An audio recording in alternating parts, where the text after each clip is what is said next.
और अगर किसी ने ये बीड़ा उठा भी लिया है तो क्या उसे किसी की जिंदगी और मौत पर मालिकाना हक मिल जाता है? और फिर उसकी सीमा कौन तय करेगा?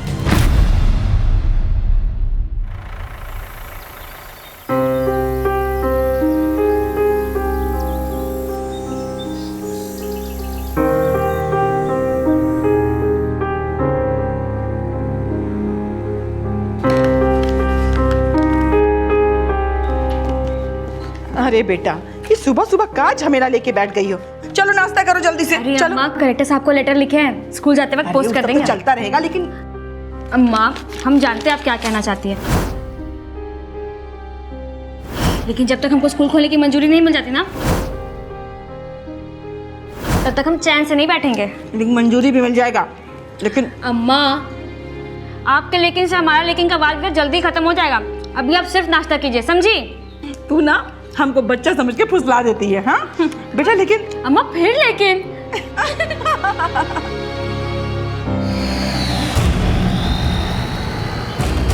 A for B for C for D for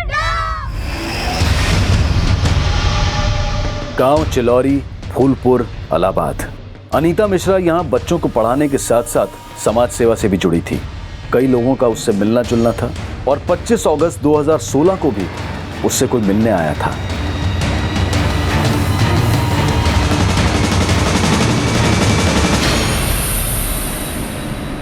आज के लिए तुम लोगों की छुट्टी।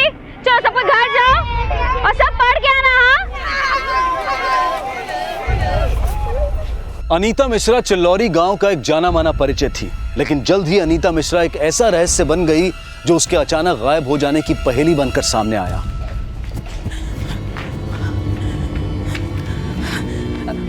यशोदा जी, हमारी अनीता को देखी का? नहीं जीजी, हम नहीं देखे।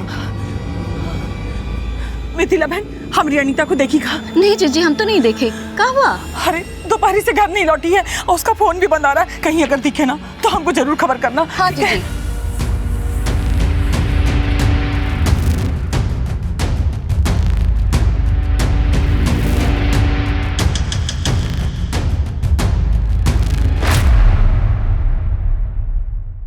पच्चीस अगस्त 2016 की शाम अनीता मिश्रा के लापता होने की रिपोर्ट फूलपुर पुलिस स्टेशन में अनीता मिश्रा की मां शारदा मिश्रा द्वारा लिखवाई गई।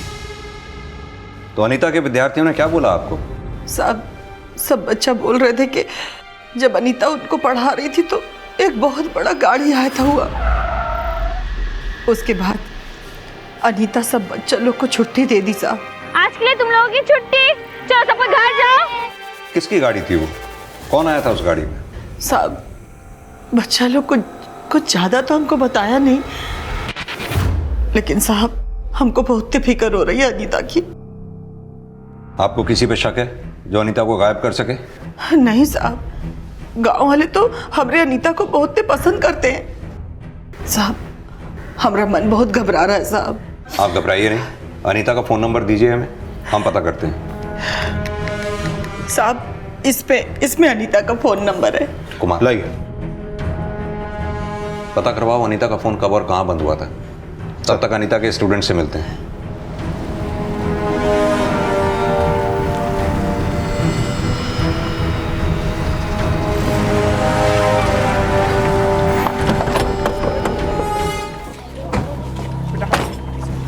जिन जिन बच्चों को अनीता पढ़ाती थी उन सबको बुलाओ। हाँ। बच्चों, उस दिन आप लोगों की अनीता दीदी से कौन मिलने आया था? किसी ने देखा था? अच्छा, कौन से रंग की गाड़ी में आया था ये तो देखा होगा। वो नीला था। नीला नहीं था, काला था। काला नहीं था, पीला था। पीला नहीं, हरा था। बच्चों को याद नहीं तो क्या हुआ, लेकिन इतना तो तय है कि अनीता से मिलने कोई गाड़ी में आया था। श्रीवास्तव, चिलौरी के आसपास के गांव में अच्छी तरह से पूछताछ करवाओ, शायद कुछ पता चले। सर। पुलिस अब उस गाड़ी का पता लगा रही थी जो अनीता के साथ देखी गई थी, लेकिन कोई लीड नहीं मिली। लेकिन जब अनीता के कॉल रिकॉर्ड्स आए तो अनीता के गायब होने के कई एंगल नजर आने लगे। सर, ये अनीता का कॉल रिकॉर्ड। इस रिकॉर्ड के मुताबिक अनीता का फोन 25 अगस्त की दोपहर 12 बजे झूसी में बंद हुआ था। कुमार, अनीता 10 बजे तक चिलौरी में अपने स्टूडेंट्स के साथ थी, तब वहां गाड़ी आई थी।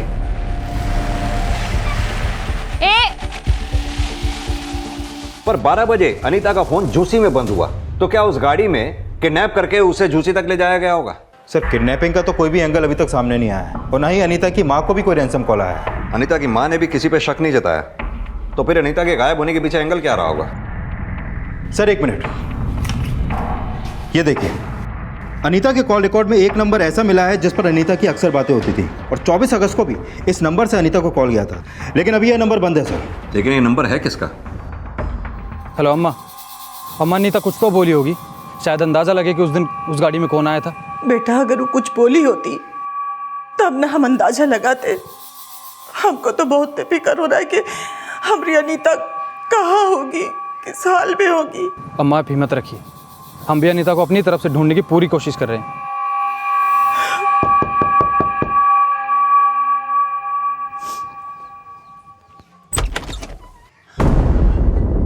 ये आपका या अनीता का झूसी में कोई जानने वाला है क्या? झूसी? नहीं साहब, झूसी से कुछ पता चला का? अनीता का फोन झूसी में बंद हुआ था। किसी केशव शुक्ला को जानती हैं आप? केशव शुक्ला? ये है केशव शुक्ला।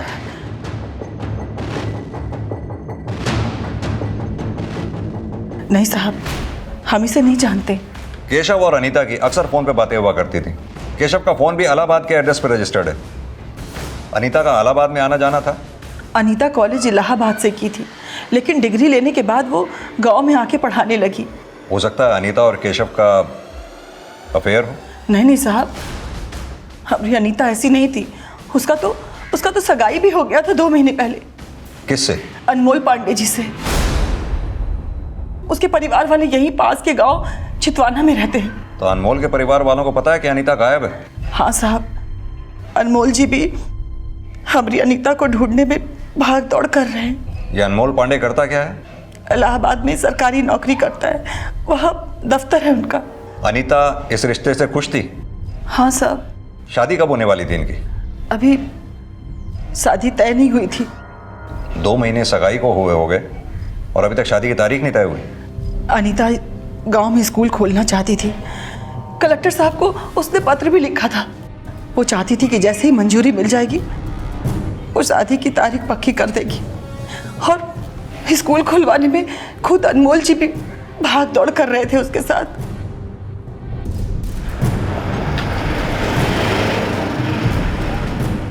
अनीता और अनमोल की सगाई हो गई थी, तो अनीता और केशव का क्या रिश्ता रहा होगा जो उनके बीच इतने कॉल्स हुआ करते थे? और अनीता की माँ भी केशव के बारे में कुछ नहीं जानती। और सर, अनीता का मंगेतर अनमोल, उसने भी केशव को पहचानने से इनकार कर दिया था। सर हम इसको नहीं जानते, और अनीता भी हमें कभी किसी केशव के बारे में कुछ नहीं बोली। माना अनीता की तुमसे सगाई हुई, लेकिन कभी भी तुम्हें लगा कि अनीता का किसी सर ऐसा कुछ भी नहीं था। हो सकता है कुछ हो, लेकिन तुम्हें पता ना हो। सर ऐसा कुछ भी होता तो अनीता हमसे सगाई क्यों करती? अनीता की माँ ने भी यही बोला था कि अनीता और अनमोल की सगाई अनीता की खुशी से तय हुई थी। और सर, अनीता के गांव वालों के बयान से भी नहीं लगा कि अनीता का किसी और से चक्कर होगा। अनीता बहुत ही संस्कारी और सुशील लड़की थी, वो कभी किसी का बुरा नहीं की। अनीता चाहती तो किसी बड़े स्कूल का टीचर बन सकती थी, लेकिन इस गांव के बच्चों को वो मुफ्त में पढ़ा रही थी। और ऐसा अभी तक कुछ भी सामने नहीं आया जिससे ये लगे कि केशव और अनीता के बीच अफेयर का कोई एंगल होगा। लेकिन कोई ना कोई तो एंगल है। जो अनीता गायब है और केशव का फोन भी बंद है।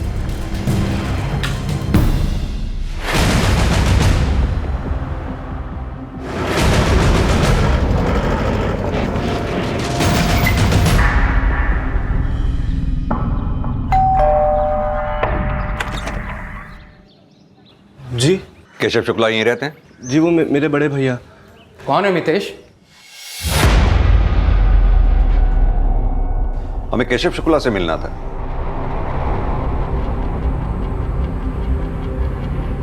क्या हुआ? केशव घर पे नहीं है क्या? साहब, केशव का तो 3 दिन पहले देहांत हो गया है।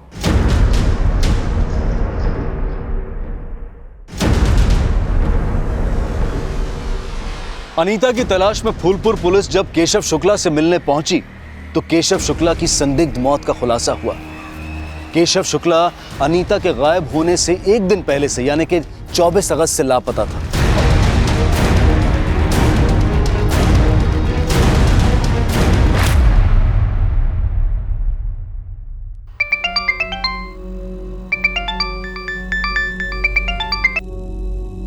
हेलो, आपके बेटे केशव की हमें तालाब में लाश मिली है। 25 अगस्त को हमको ये पता चला कि हमारा केशव नहीं रहा। 24 अगस्त को केशव कहाँ गया था, कुछ बताया उसने? कुछ नहीं बताया। 24 की भोर में ही चला गया था और बाद में हमको पता चला कि वो कॉलेज भी नहीं गया है और उसका फ़ोन भी नहीं लग रहा था। तो हमने जाकर पुलिस में रिपोर्ट लिखवा दी। और लेकिन उस दिन ऐसा क्या हुआ था? हमें कुछ समझ में नहीं आ रहा। जो ऑफिसर उसका केस देख रहे थे उन्होंने हमें बताया कि हमारे केशव ने आत्महत्या कर ली। लेकिन साहब, हमें पूरा विश्वास है कि हमारा केशव आत्महत्या नहीं कर सकता। सर, हमारा केशव कभी ऐसा नहीं कर सकता। वो जरूर किसी साजिश का शिकार हुआ है सर। कैसी साजिश? सर, वो सब हमें नहीं पता, लेकिन हमारा केशव आत्महत्या नहीं कर सकता। दरअसल हम केशव से एक केस के सिलसिले में मिलना चाहते थे। आप लोग अनीता मिश्रा को जानते हैं? ये है अनीता मिश्रा। अनीता और केशव की अक्सर फोन पर बातें होती थी। सर, हम किसी अनीता को नहीं जानते। तुम तो केशव के भाई हो। जो बातें केशव ने अपने पेरेंट्स से नहीं बताई, तुमसे तो कही होंगी। सर, भैया हमसे सारी बात शेयर नहीं करते थे, लेकिन हमको लग रहा था कुछ तो ऐसी बात है जिसको लेकर वो बहुत उदास रहने लगे। क्या बात है भैया? पढ़ाई में जी नहीं लग रहा का? साहब, भैया के मार्क्स कम आए थे। हमको लग रहा था कि भैया को इंजीनियरिंग की पढ़ाई बिल्कुल नहीं जम रहा था। लेकिन साहब, इसका मतलब ये नहीं है कि वो इतना कमज़ोर था कि सुसाइड कर लेता। और साहब, माना कि उसके नंबर कम आए थे, लेकिन उसका परफॉर्मेंस पहले बहुत अच्छा था। वो सुसाइड नहीं कर सकता साहब। केशव के पेरेंट्स नहीं मान रहे थे कि केशव ने आत्महत्या की होगी और इलाहाबाद पुलिस की आगे की इन्वेस्टिगेशन भी कई संभावनाएं खड़ी कर रही थी, जिसके बारे में फूलपुर पुलिस को उनसे मिलकर पता चला। हमें सुसाइड इसलिए लगा क्योंकि केशव की मौत पानी में डूबने की वजह से हुई थी, लेकिन हमने केशव के कॉल डिटेल्स भी चेक किए। वो काफ़ी समय से अनीता के टच में था, लेकिन अनीता का फ़ोन बंद होना ये हमें सस्पिशियस लगा। हम तो खुद फूलपुर जाने की तैयारी कर रहे थे। लेकिन अनीता मिश्रा तो खुद 25 अगस्त से फूलपुर से लापता है। केशव का फ़ोन 24 अगस्त को फूलपुर में एक्टिव था और वो काफ़ी समय से फूलपुर जा रहा था, जिसके बारे में उसके घर वालों को भी कुछ पता नहीं था। ये केशव के पेरेंट्स करते क्या हैं? केशव के माता पिता दोनों बैंक एम्प्लॉय हैं और वो केशव को इंजीनियर बनाना चाहते थे। लेकिन जब हमारे केशव के छोटे भाई मितेश से बात हुई तो उसने बताया कि वो इंजीनियर नहीं बनना चाहता था। हमें लगा हो सकता है इसी वजह से उसने सुसाइड किया हो। तो अब आपको क्या लग रहा है, केशव ने सुसाइड किया या नहीं किया? ये राज तो केशव और अनीता की 24 अगस्त की मुलाकात से जुड़ा हो सकता है, क्योंकि 24 अगस्त को केशव फूलपुर में था और केशव के पोस्टमार्टम रिपोर्ट के मुताबिक केशव की डेथ भी 24 अगस्त की शाम को हुई थी। और अब आप बता रहे हैं कि अनीता भी गायब है। हो सकता है कि केशव के केस का कनेक्शन अनीता के गायब होने से जुड़ा हो।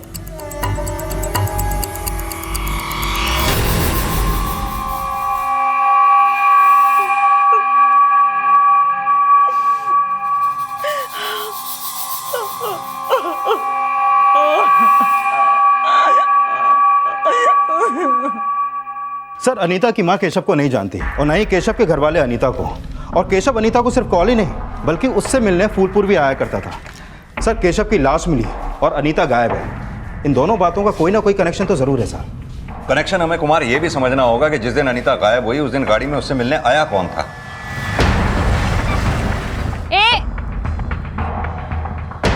सर, कहीं ऐसा तो नहीं कि अनीता ने अनमोल से सगाई की और केशव से भी चक्कर चलाया, मतलब 2 टाइमिंग।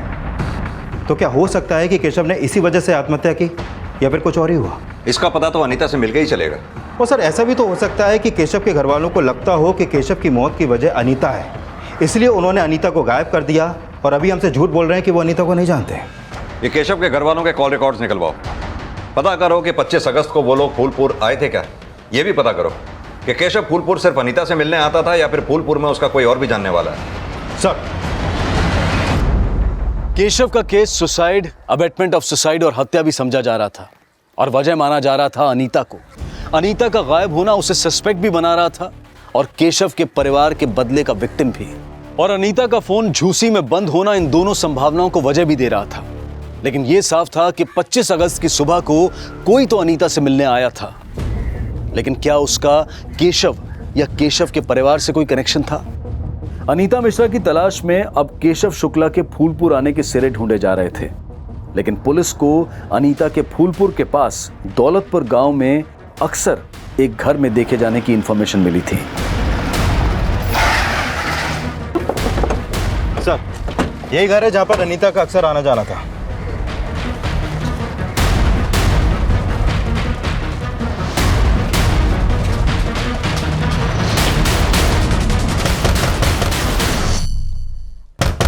अरे तनिक ठहरो भाई, दरवाजा काहे जोर जोर से पीट रहे हो?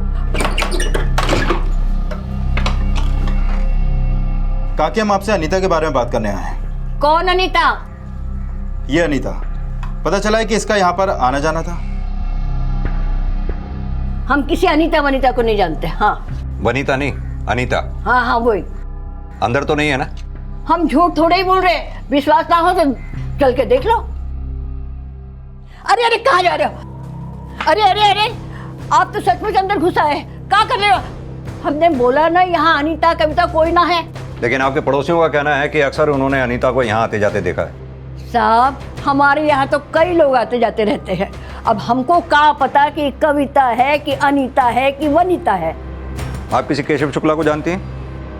ना, हम किसी को नहीं जानते। तो आप केशव और अनीता किसी के बारे में कुछ नहीं ना, जानती? हम झूठ थोड़े नहीं बोल रहे हैं। हम नहीं जानते, नहीं जानते, नहीं जानते। ठीक है। ओह, हे भगवान, दादी जरूर झूठ बोल रही है।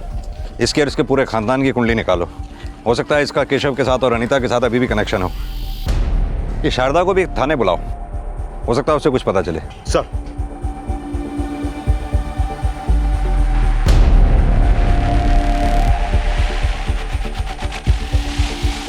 नहीं साहब, हम इनको नहीं जानते।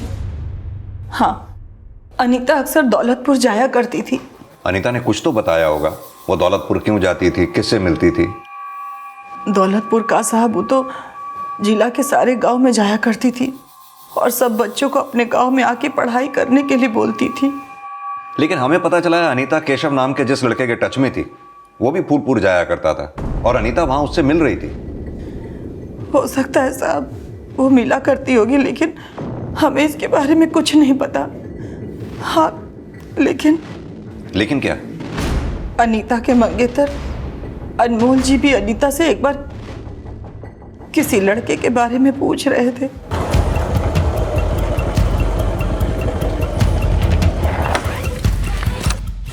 अनीता, वो लड़का कौन था? कौन लड़का? जिससे तुम रोड पर बात कर रही थी? अच्छा, वो हमारी सहेली का जानने वाला था। जब आप उस दिन केशव के बारे में हमसे पूछ के गए थे, तब हम अनमोल जी से उस लड़के के बारे में पूछे थे। तो क्या बोला अनमोल ने? सर, हम जिस लड़के को अनीता के साथ देखे थे वो लड़का वो नहीं था जिसकी आप फोटो दिखाए थे। तो कौन लड़का था वो?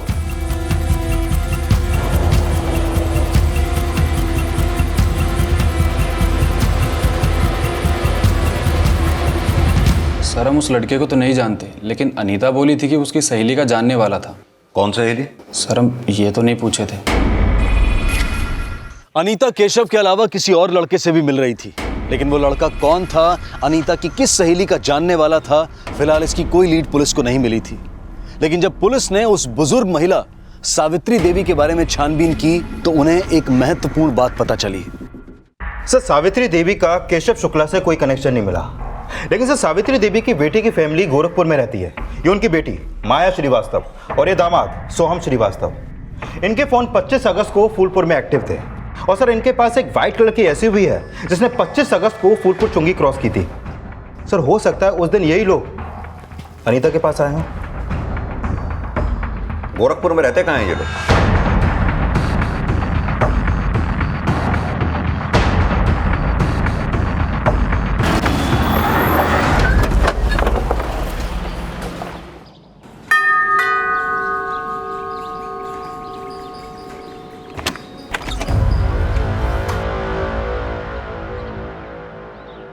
जी बोलिए। आपसे केस के सिलसिले में बात करनी थी। तो क्या किया आपने अनीता के साथ? नहीं सर, हमने किसी के साथ कुछ नहीं किया, लेकिन ये सच है कि 25 अगस्त को फूलपुर गए थे और अनीता मिश्रा से मिले थे।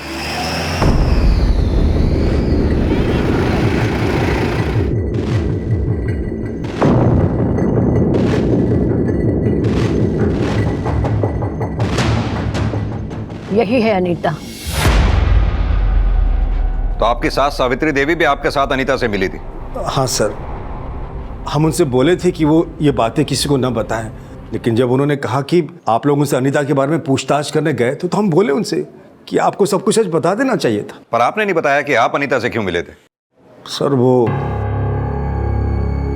देखिए, अगर आपने हमसे कुछ छुपाया तो। नहीं सर, हम जानते हैं सर कि हम छुपाएंगे तो भी आप सच का पता लगा लेंगे, लेकिन सर बात हमारी इज्जत से जुड़ी हुई, इसलिए थोड़ा सा हम संकोचा रहे हैं सर। संकोचाइए मत, सच सच बोलिए।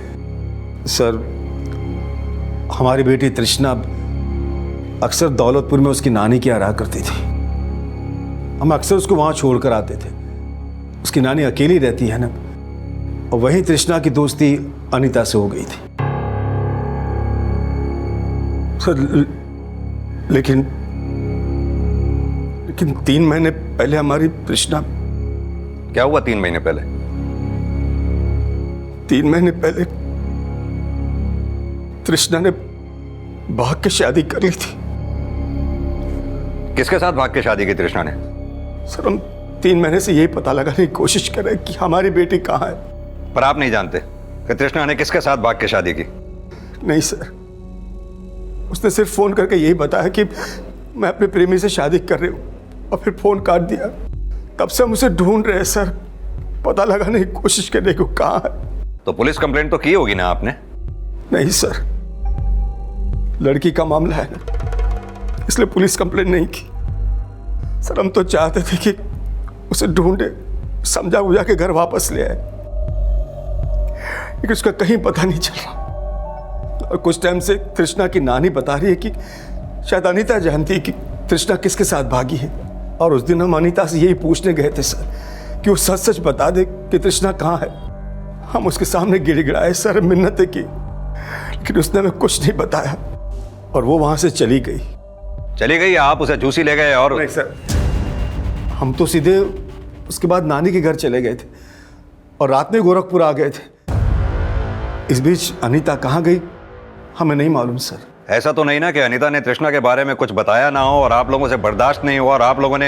ऐसा कुछ नहीं है सर, भगवान की सौगंध सर, हम आपसे कुछ भी झूठ नहीं बोल रहे। तृष्णा की फोटो होगी आपके पास? जी। वो दीजिए। फोटो लिया। उसका फोन नंबर भी दीजिए। लेकिन साहब उसका फोन तो 3 महीने से बंद है। तो भी दीजिए। 77।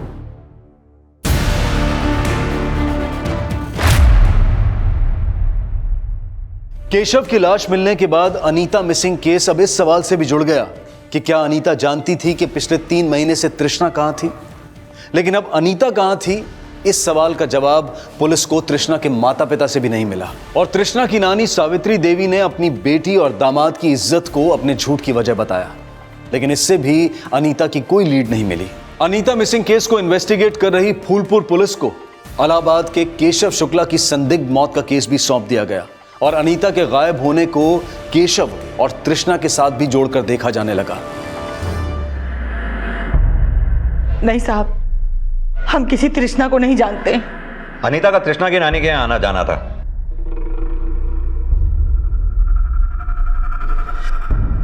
क्या कभी तृष्णा अनीता के साथ यहाँ आई थी? नहीं साहब, हम अनीता को कभी इसके साथ नहीं देखे। आप केशव को भी नहीं जानती और तृष्णा को भी नहीं जानती, लेकिन अनीता का इन दोनों के साथ कनेक्शन था। यह भी तो हो सकता है कि अनीता ने यह बात आपसे छुपाई हो और आप अब हमसे छुपा रही हो। भला हम काहे कुछ छुपाएंगे साहब? 6 दिन से हमारी बच्ची गायब है, और आप हर रोज कोई ना कोई फोटो लेके चले आते हैं, पर ये नहीं बताते कि हमारी अनीता है कहाँ। आपकी अनीता को ही ढूंढने की कोशिश कर रहे हैं हम। ऐसा तो नहीं, आप जानती हैं आपकी बच्ची अनीता कहाँ है और आप हमें नहीं बता रही। साहब हम खुद परेशान हैं और आप कह रहे हैं कि हम जानते हैं।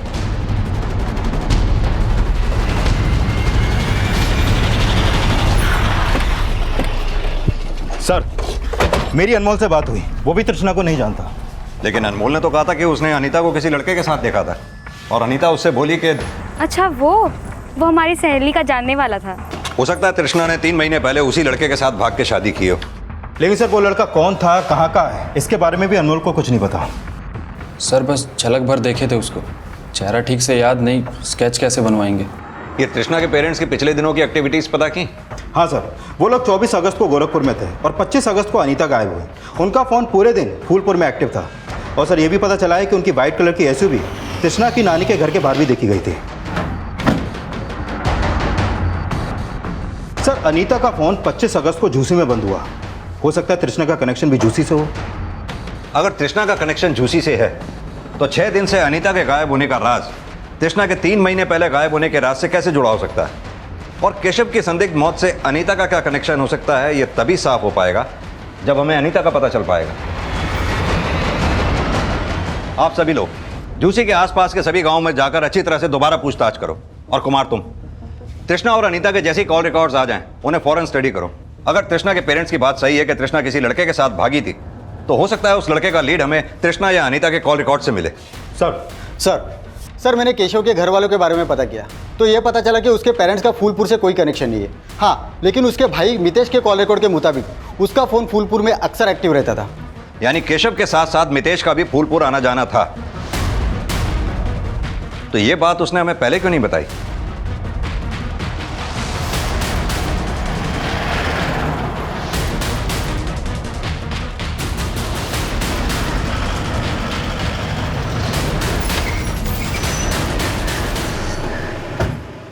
सर हम ये बात छिपाना नहीं चाहते थे, लेकिन मम्मी पापा के डर से हम कुछ बोल नहीं पाए थे। सॉरी पापा। सर भैया का दोस्त है संजय, जिसका फार्म हाउस है फूलपुर में। कौन संजय? सर संजय मंडल, यहीं इलाहाबाद का है। पापा हमको उससे मिलने को मना करते थे, तो भैया ने हमको कहा कि हम पापा को कुछ नहीं बताएं कि हम उसके फार्म हाउस जाते हैं।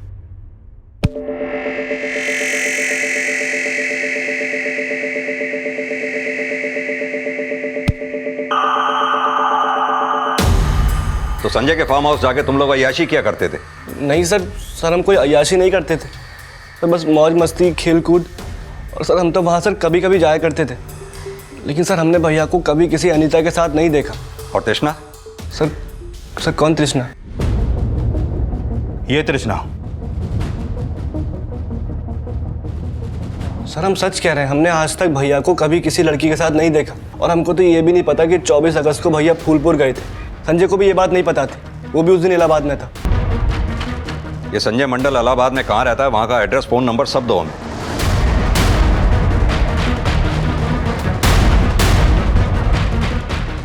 तुम यहाँ बैठो, मैं सर को बुला कर आता हूं।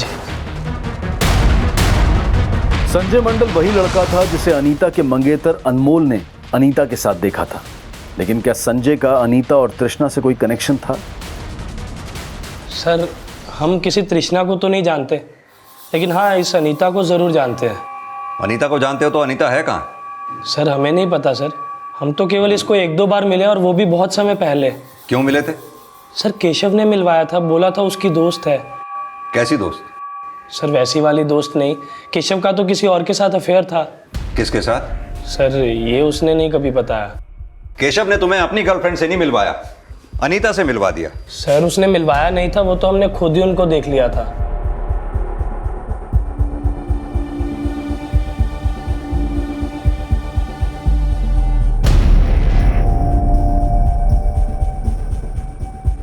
अबे ये वही लड़की है ना जिसके पीछे तू? नहीं ये वो नहीं है। तो ये कौन है और वो कहाँ है? सर केशव ने कभी अपनी गर्लफ्रेंड के बारे में नहीं बताया, लेकिन वो ज़रूर फूलपुर की होगी। सर हमें लगता है कि केशव और उसकी गर्लफ्रेंड का शायद ब्रेकअप हो गया था और अनीता उनका पैचअप करवा रही थी। तुमने कहा केशव की गर्लफ्रेंड फूलपुर की होगी, तुम्हारे पेरेंट्स का फार्म हाउस भी फूलपुर में ही है ना? जी सर। फिर भी तुम कुछ नहीं जानते? सर फार्म हाउस ज़रूर हमारा है, लेकिन हम वहाँ पर बहुत कम जाते हैं और उसकी एक चाबी हमने केशव को भी दे रखी थी। यानी 24 अगस्त को केशव फार्म हाउस में ही था, तुम और मितेश भी थे? नहीं सर, आप चाहो तो किसी से भी पता कर लो, हम उस दिन इलाहाबाद में ही थे। केशव का मर्डर भी इलाहाबाद में ही हुआ है। Sir murder? सर हम तो सुने थे कि उसने सुसाइड किया। गलत सुने थे। केशव के मर्डर का केस हम ही इन्वेस्टिगेट कर रहे हैं और अनीता को किसने गायब किया है वो भी हम ही पता लगा रहे हैं। इन सब में तुम्हारा हाथ तो नहीं है ना? सर ये क्या बोल रहे हैं आप सर, हम ऐसा क्यों करेंगे? केशव हमारा दोस्त था। अगर हमें पता लगा कि इन सब में तुम्हारा हाथ था तो तुम बोलने लायक भी नहीं रहोगे। अभी तुम जा सकते हो। और हाँ, हमसे पूछे बगैर ये शहर छोड़कर जाना नहीं कहीं। जी सर। कुमार, ये संजय और मितेश की कुंडली निकालो और इसके फार्म हाउस का सर्च वारंट भी। सर।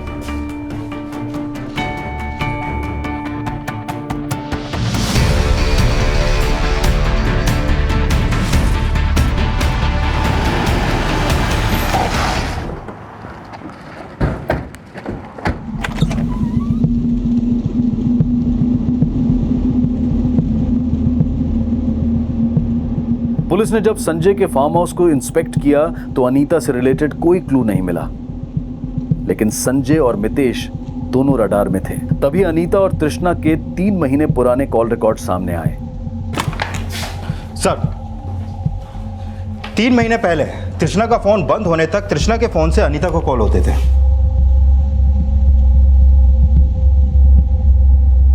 तो हो सकता है 3 महीने पहले तृष्णा ने वो फोन नंबर बंद करके दूसरा नंबर ले लिया।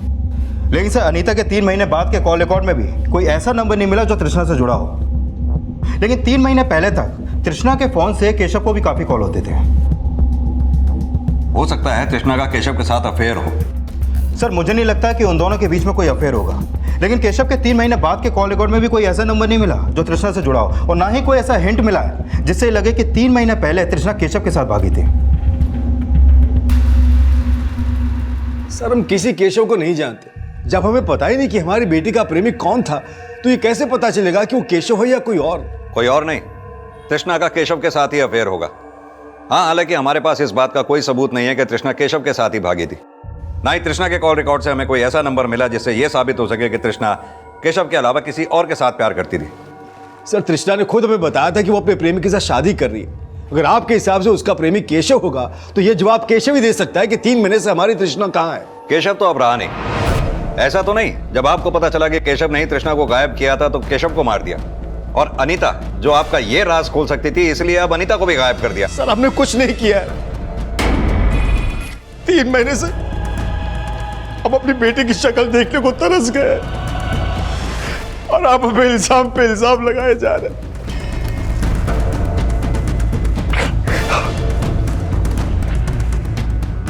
सर, मैंने केशव के भाई मितेश और उसके दोस्त संजय के बारे में पता किया। दोनों काफी अय्याश हैं सर। इन दोनों के खिलाफ कोई क्लू मिला?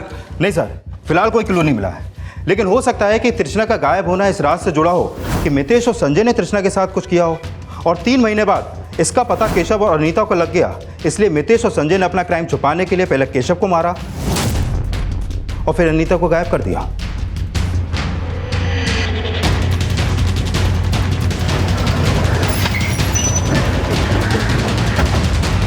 सर, हम कभी अनीता से नहीं मिले और हम अपने भैया को क्यों मारेंगे?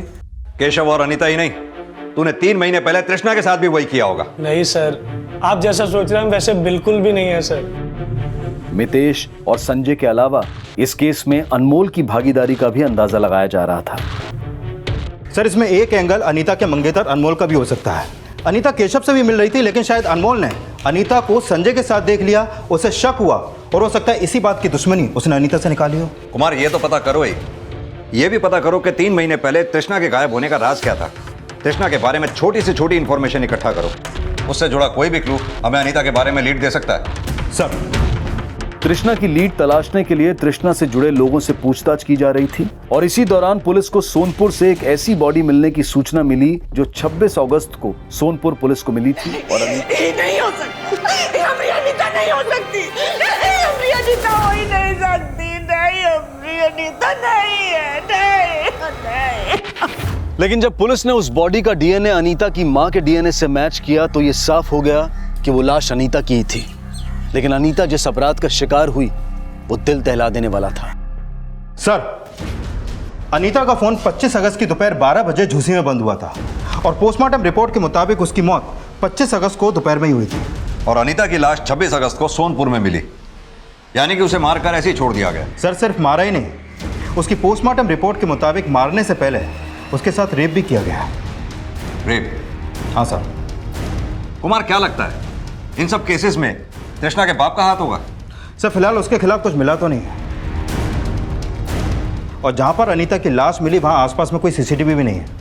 लेकिन सर अनीता के मंगेतर अनमोल के बारे में एक बात पता चली है। क्या बात?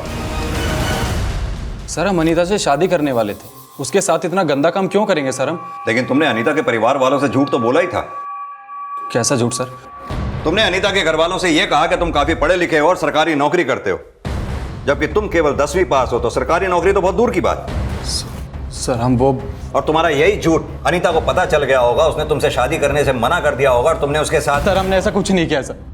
सर हम मानते हैं कि हमने झूठ बोला था, लेकिन अनीता को इस बात का पता नहीं चला था सर। सर हम सच बोल रहे हैं, हमने ऐसा कुछ नहीं किया सर। अरे तो अनीता से प्यार करते थे सर।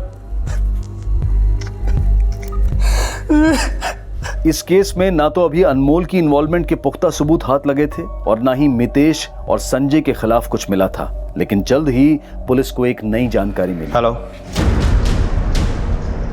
ठीक है, तुम आगे की और इन्फॉर्मेशन निकालो। सर पता चला है कि 3 महीने पहले तृष्णा का फोन बंद होने के अगले दिन तृष्णा के पेरेंट्स ने बनारस की टिकट बुक कराई थी और वो वहां से 3 दिन बाद लौटे। पुलिस ने जब तृष्णा के पेरेंट्स का अचानक बनारस जाने का राज पता लगाया तो इस केस में एक नया मोड़ आया।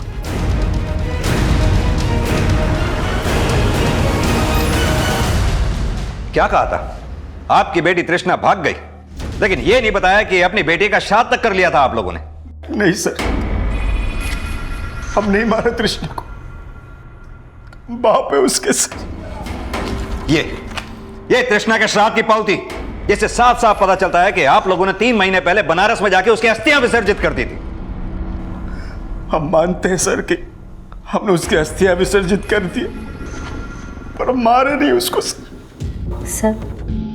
तृष्णा के पापा ने तृष्णा को नहीं मारा। तृष्णा की मौत अबॉर्शन पिल्स खाने से हुई है। क्या? Abortion pills? हाँ सर, 3 महीने पहले तृष्णा प्रेग्नेंट हो गई थी।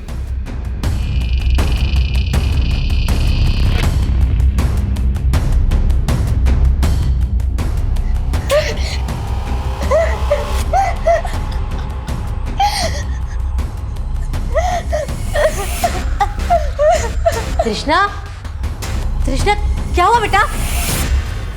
बोल बोल, किसके साथ किया ये सब? बोल, कौन है वो लड़का? बोल। तुझे शर्म नहीं आई ये सब करने से पहले? हाँ? समाज में नाम बताओ उसका। समाज में थू कर रहा है हमारी, क्या नाम बोलते? बोल ना तृष्णा। कई बार पूछने पर भी उसने नहीं बताया कि वो लड़का कौन था। घर से भागने की कोशिश की तो हमने उसे रोक लिया। सर अबॉर्शन के लिए बाहर ले जाते किसी क्लिनिक में तो हमारी इज्जत पे बना थी सर। तृष्णा के पापा कहीं से पता करके आए थे कि कौन सी दवाई खाने से बच्चा गिराया जा सकता है। वो तृष्णा के लिए दवाई ले आए।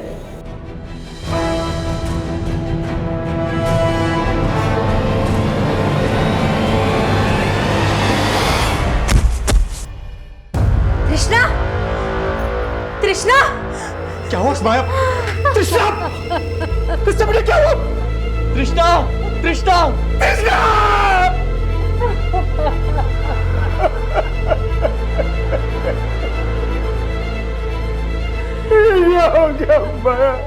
तृष्णा बहुत कमजोर थी।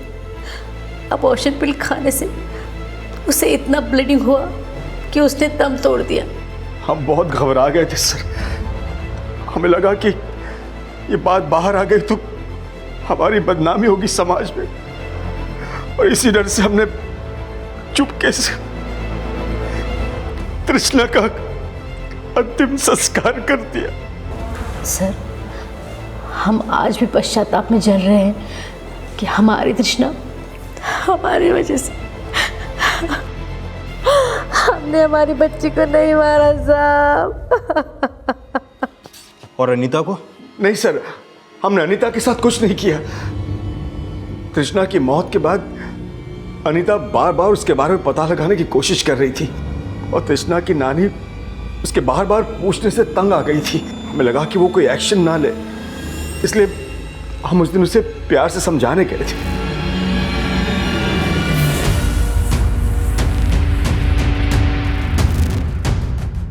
अनीता, हम नहीं जानते तृष्णा कहाँ है।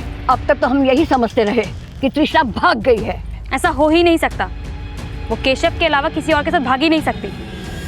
जरूर आप लोगों ने उसे मार दिया होगा। क्या? अपनी बकवास बंद कर। जब अनीता प्यार से नहीं मानी तो हमने उसे जबरदस्ती गाड़ी में बिठा दिया और डरा धमका के उसे समझाने की कोशिश की। जब हम ये सब किए तो अनीता मान गई कि आगे से कभी भी वो तृष्णा की पड़ताल नहीं करेगी। तो उसके बाद हम अनीता को छोड़ दिए। छोड़ दिया? हाँ सर। उसके बाद हमारा बेटा बंटी खुद से गाड़ी में बिठा के उसके गांव के बाहर तक छोड़ा है। बंटी ने? हाँ। अभी समझ गई है, आप किसी से कुछ नहीं बताएगी। बंटी जैसे इसके गांव तक छोड़ा।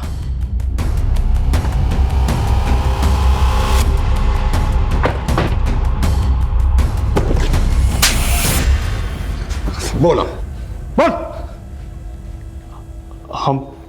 हम पापा को झूठ बोले थे कि हम उसको छोड़ आए थे। हम उसको सबक सिखाना चाहते थे। अनीता की वजह से तृष्णा उस लड़के से चक्कर चलाई। तो तू केशव के बारे में भी जानता था? नहीं, हमें नहीं पता था वो केशव था। पता होता तो उसको पहले ही मार दिया होता। तृष्णा अनीता की वजह से नहीं, तेरे बाप की वजह से मरी थी। लेकिन अनीता ही उसको बिगाड़ी थी, इसीलिए हम उसको अच्छे से सबक सिखा दिए।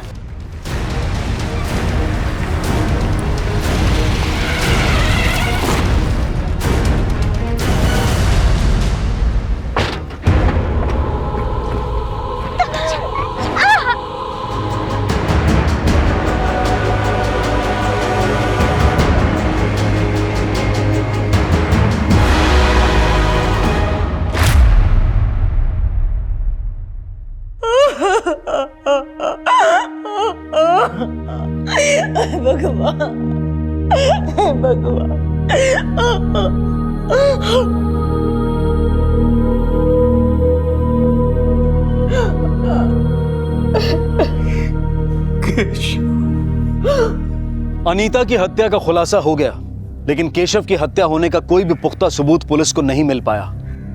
पुलिस यही मानकर चल रही थी कि शायद केशव और तृष्णा एक दूसरे से प्यार करते थे, और जब केशव को यह पता चला कि तृष्णा की हत्या हो गई है तो शायद उसने हताशा में आत्महत्या कर ली होगी।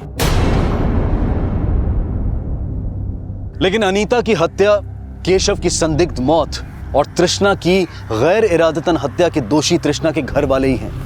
उन्होंने तृष्णा के जज्बात को समझे बगैर एक ऐसा कदम उठाया जिससे 3 दोस्त और 3 परिवार एक झटके में तबाह हो गए। देखते हैं हमारे आज के एपिसोड की दूसरी कहानी।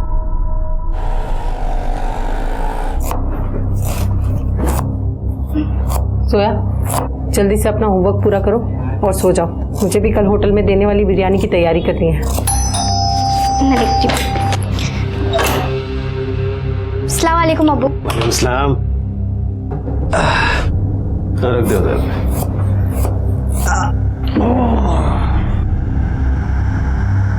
वो मैं सोने जा रहा हूँ, मेरे को नींद आ रही है।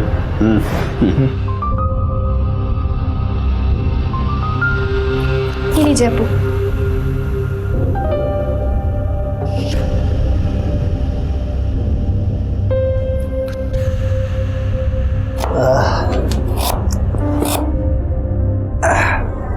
फातिमा, वो हमारे सर है ना महेश जी, कल उनको घर पे दावत में बुलाया है। दावत? कैसी दावत? वसीम, तुम्हें पता है ना हमारा तलाक हो चुका है और अभी तक सुलह नहीं हुई। और अभी से तुमने अपने दोस्तों को यहाँ नहीं हुई तो हो जाएगी ना। हलाला के सिलसिले में मौलाना से बात हुई है ना। 80 साल के बुजुर्ग हैं, तुम्हें ज्यादा परेशानी नहीं होगी। तो क्या करूं? इसके एवज में तुम्हारे दोस्तों को यहाँ दावत खिलाऊं? उसके लिए नहीं, हमारा बाकला बचा रहा है उसके लिए।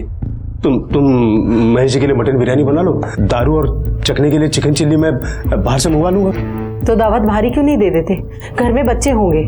दोपहर में बच्चे कहाँ होंगे? और अगर बाहर दावत दूंगा तो लुट जाऊंगा, इसलिए सोच रहा हूँ कि घर में सब सस्ते में निपट जाए। क्या बोलती हो? ठीक है, अब जाओ जाकर मुंह हाथ धो लो, मैं आपके लिए खाना लगाती हूँ।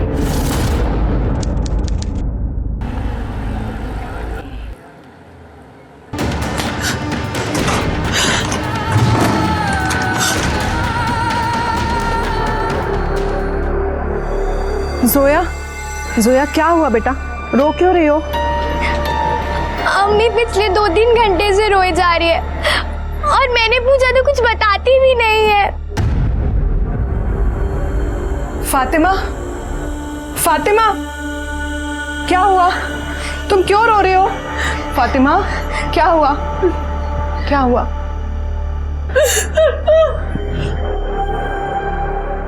जोया, तुम्हारे ट्यूशन का टाइम हो गया है ना?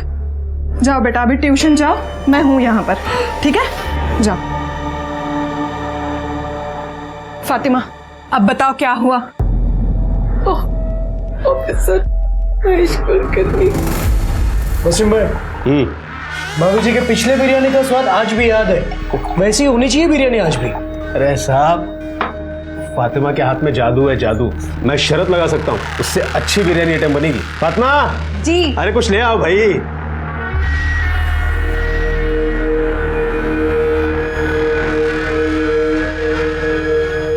क्या वसीम भाई सब सूखा सूखा ही खिलाओगे? कुछ चिकन मिकन मंगाओ। अरे मंगाया ना सब, बस अभी आ जाएगा थोड़ी देर में। आप शुरू कीजिए।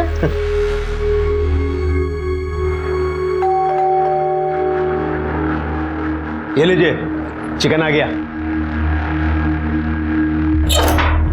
अब साथ और से, हाँ ले भाई, ये ले। ओके।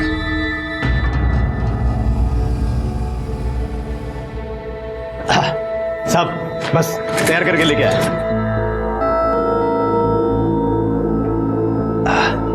अरे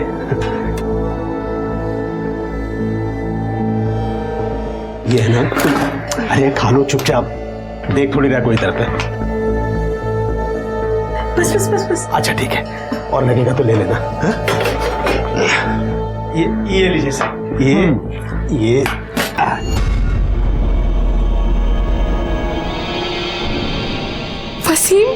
वसीम ने बिना हलाला के मेरे साथ ये गंदी हरकत की। वसीम उठिए। वसीम, हम बाज नहीं आएंगे ना अपनी पुरानी हरकतों से? बिना हलाला के आपने मेरे साथ नींद में ये गंदी हरकत। अरे कौन सी हरकत? मैंने क्या किया है? मैं तो ये खाते पीते सो चुका था, अब तुम्हारे जगाने पे तो जागा हूं। तुमने नहीं किया तो फिर किसने मेरे साथ?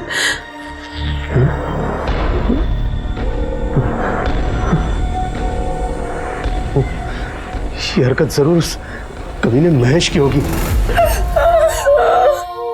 फातिमा, मैं तुम्हारे बगल में रहती हूँ, एनजीओ में काम करती हूँ और औरतों के हक के लिए लड़ती हूँ। फिर जब ये सब तुम्हारे साथ हुआ तो तुम मेरे पास क्यों नहीं आई? देखो फातिमा, तुम्हारे साथ जो हुआ है उसे बदला तो नहीं जा सकता, लेकिन जिसने भी तुम्हारा रेप किया है उसे सजा जरूर मिलेगी। हम अभी पुलिस स्टेशन जाएंगे और कंप्लेंट करेंगे, ठीक है? चलो मेरे साथ, चलो पुलिस स्टेशन जाएंगे हम। ओ मैडम, महेश को उसके की सजा जरूर मिलेगी, लेकिन अगर पुलिस में कंप्लेंट की ना तो पूरे एरिया में हमारी बदनामी हो जाएगी। और वैसे भी महेश का हम लोग कुछ नहीं बिगाड़ सकते, बहुत बड़ा आदमी है वो, पैसा है, रुतबा है, सब कुछ है। और हम एक गुजारिश करूं आपसे, आपका ये महिला मुक्ति मोर्चा ना हमारे घर से दूर रखिए, जाइए यहाँ से। वसीम भाई, आप मेरी बात को समझ नहीं आपकी बात, आप जाइए यहाँ से, नहीं करनी पुलिस कंप्लेंट। नहीं वसीम, मुझे कंप्लेंट करनी है।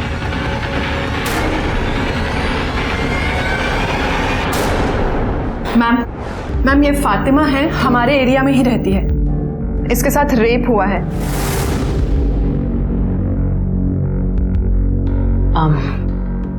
आप जानती हैं उसे? नहीं, मैं नींद में थी, मुझे तो होश भी नहीं था। जब नींद से उठी तो सर भारी भारी लग रहा था। कब हुआ ये और कहाँ? आज दोपहर को मेरे घर पे मेरे शौहर ने एक ऑफिसर को दावत पे बुलाया था। महेश नाम है उनका, महेश कुलकर्णी। दोपहर का खाना खाया,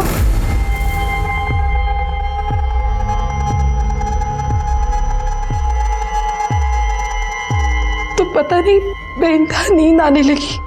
मैं जाकर भी अपने आप को जगा नहीं पा रही थी। मुझे बहुत नींद आ रही है, मैं थोड़ी देर सोने जा रही हूँ। बिरयानी रखी है अंदर, ले लीजिएगा। जाकर अपने कमरे में सो गई और जब उठी तो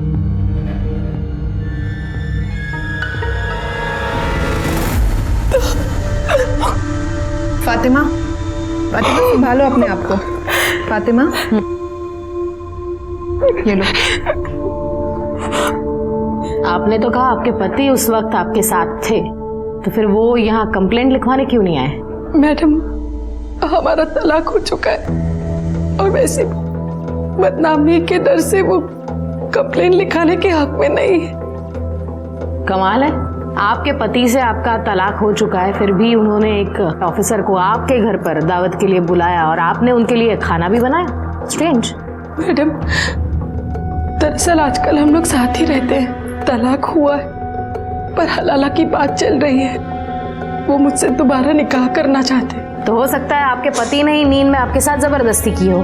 नहीं मैडम, वो तो खुद बेसुध बेहोश होकर सो रहे थे, मैंने खुद उन्हें उठाया। ये भी तो हो सकता है ना कि ये सब कुछ करने के बाद उसने नींद का नाटक किया हो। नहीं, वसीम ऐसा नहीं कर सकते। हलाला की बात निकाह से पहले ये सब करना गुनाह है। मुझे पूरा यकीन है महेश साहब ने मेरे साथ ये गलत हरकत की है। बाड़ी, मेडिकल टेस्ट लगे होंगे। ओके मैडम, चलिए। साधारण सी फातिमा पति से तलाक के बावजूद घर परिवार में उलझी, अपने बच्चों की जिंदगी बेहतर बनाने में लगी हुई थी और हलाला की रस्म पूरी होने का इंतजार कर रही थी। और उसके ही पति का दोस्त खाने पर उसके घर आता है, लेकिन उसके जाने के बाद जो हलचल, जो बवंडर फातिमा की जिंदगी में आया, उसने फातिमा के आत्मविश्वास और आत्मसम्मान को तार तार कर दिया। पर बावजूद इसके वो मजबूती से खड़े रहने की कोशिश कर रही थी। फातिमा के साथ बलात्कार हुआ था, ये साबित हुआ, लेकिन बलात्कार करने वाला कौन था इसका जवाब नहीं था। क्या वो महेश था या फिर फातिमा का तलाकशुदा पति वसीम? क्या सच वाकई इतना सही था या फिर इस सच की कोई और डरावनी तस्वीर भी थी?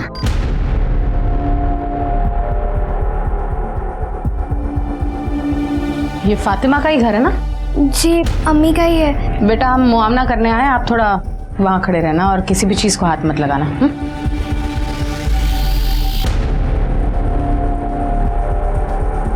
ठीक तरह से घर चेक करना।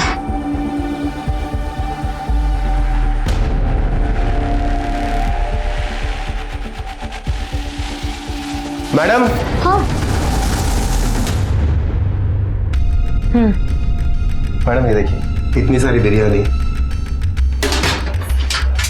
ये पार्सल का डिब्बा, ये झूठी खांडवी, बाहर शराब की बोतलें, 2 ग्लासेस। मुझे लगता है कि फातिमा सच बोल रही है और हो सकता है कि इसी खाने में नींद की दवाई मिलाई गई हो और शायद उसी बेहोशी की नींद में महेश ने या फिर खुद वसीम ने उस पर रेप किया हो। एक काम करना, सब एविडेंस कलेक्ट करना और ग्लासेस और बॉटल फिंगरप्रिंट्स के लिए लैब में भेज देना।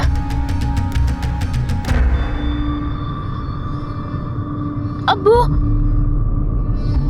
नहीं ठीक है, कुछ नहीं। आप फातिमा के पति वसीम हो? हाँ। तो अब तक कहाँ थे? वो अबू को मैं डॉक्टर के यहाँ लेके गया था।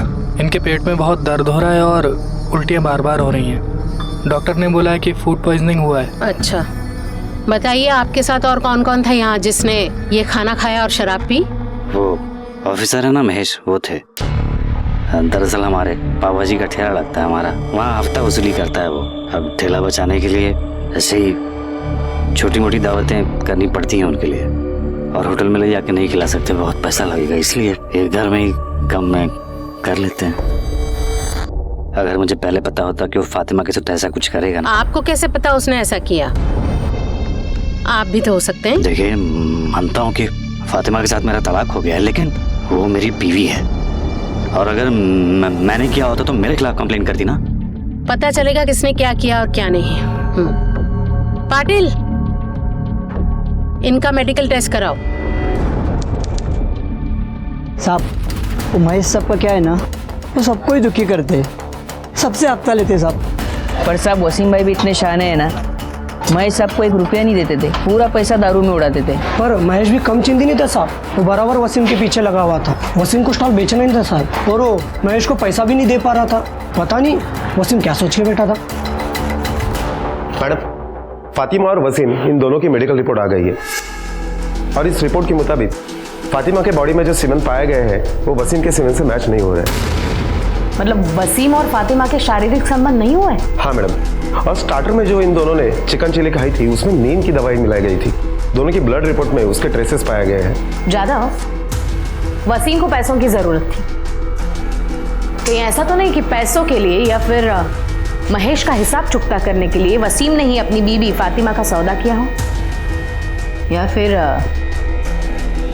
महेश की नीयत बिगड़ गई?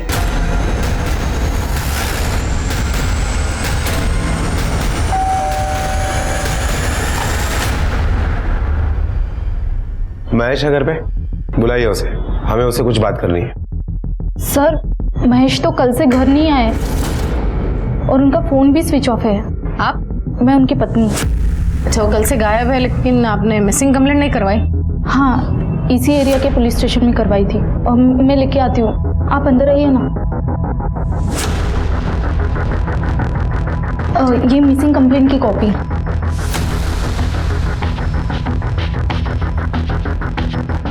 महेश का नंबर दे और जैसे वो घर पे आता है हमें इन्फॉर्म करना। नंबर है 996711।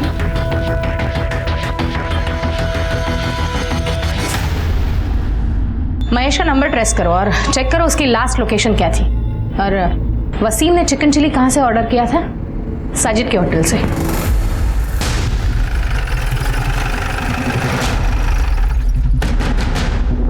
यहाँ साजिद कौन है? मैं हूँ मैडम। आपके यहाँ से फातिमा और वसीम के घर पे 18 तारीख को चिकन चिली गई थी। हाँ, गया था मैडम। आप जानते हैं फातिमा और वसीम को? जानता हूँ। कितनी अच्छी तरह से जानते हो? अब अच्छी तरह से जानता हूँ। फातिमा हर रोज हमारे यहाँ 25 किलो बिरयानी बेचती थी, तो काम का वास्ता हुआ ना मैडम। तो आपको ये पता होगा कि उसके साथ रेप हुआ है? नहीं। और आपके यहाँ से जो चिकन चिली गया है उसमें नींद की दवाई मिलाई हुई थी। देखिए मैडम, ये सब के बारे में मुझे कुछ भी नहीं मालूम है। कहीं ऐसा तो नहीं आप ही ने मिलाई और बाद में जाके फातिमा के साथ ये हरकत की हो? देखिए मैडम, मैं सच कह रहा हूँ, मैंने कुछ भी नहीं किया है। पाटिल, या ना मेडिकल टेस्ट सर्टिफिकेट जा। Okay madam. देखिए मैडम, मैं कुछ नहीं किया, मेरी बात जो बोला है उतना ही कर, चल। देखिए सर, मैं कह रहा हूँ मैंने कुछ नहीं किया। फातिमा, कैसी है तू? सुना तेरे बारे में, सुन के बहुत बुरा लगा। मतलब समझ में नहीं आता कि कोई इतनी उम्र वाली औरत के साथ क्या जाने कैसा आदमी होगा वो, जो कहीं तूने जाने अनजाने में उससे कुछ इशारा नहीं किया ना? आप यहाँ अम्मी को हमदर्दी देने आई है या उनकी जले पे नमक छिड़क रही है? आपकी झूठी हमदर्दी ना अपने पास रखिए। जाइए अपना काम करिए, जाइए। फातिमा, अंदर आओ।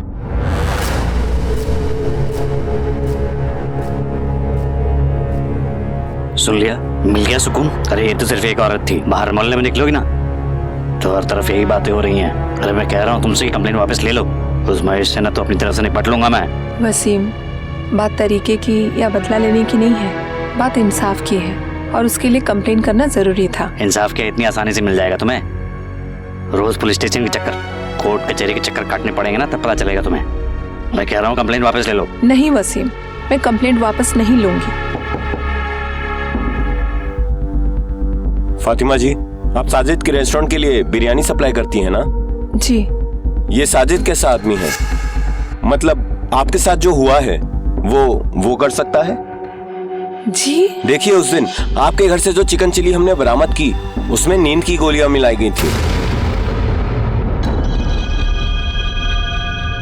आपको क्या लगता है कि ये हरकत साजिद कर सकता है? साहब, उसके पास मेरा बहुत पैसा बकाया है। जब मैंने पैसे मांगे तो उसने कहा कि तुम्हारे शौहर का उधार कौन चुकाएगा, इसलिए सारे पैसे कट गए। इस बात पे मेरा उसके साथ बहुत झगड़ा हुआ था और फिर एक दिन उसने मेरे साथ बदतमीजी करने की कोशिश की। मैम मुझे दे दीजिए, मैं लूँ। ए मोइन, तू जा पार्सल लेके, मैं देख लेता हूँ। तू जा।